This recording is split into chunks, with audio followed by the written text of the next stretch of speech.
Men, what's the worst date you've experienced? I was invited on a date by a woman I met on Tinder. She said her friend was in town and they were going to see a live podcast and invited me with. It was a podcast I'd never heard of before, and honestly I probably wouldn't be very interested in it if I wasn't invited, but it cost like $25 to get in. I get there and she meets me and we buy a drink and sit down. She introduces me to her friend. They then proceed to talk to each other, not involving me in conversation at all. Then some guy comes along and sits next to her friend. He introduces himself to me, and I thought he was just being friendly. After the podcast, my date and her friend are still talking to each other and ignoring me.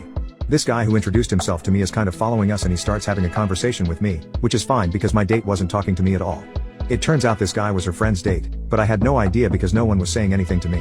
The girls then wanted to meet the guy who was doing the podcast, so we waited in line for a while. Of course the girls never said anything to us guys. The girls then started talking to another woman in line and seemed to make a friend. After they got to meet the guy who did the podcast, my date's friend turns to us guys and says, "Well, we think we're going to have a girls' night out now." So our dates and the woman they met just left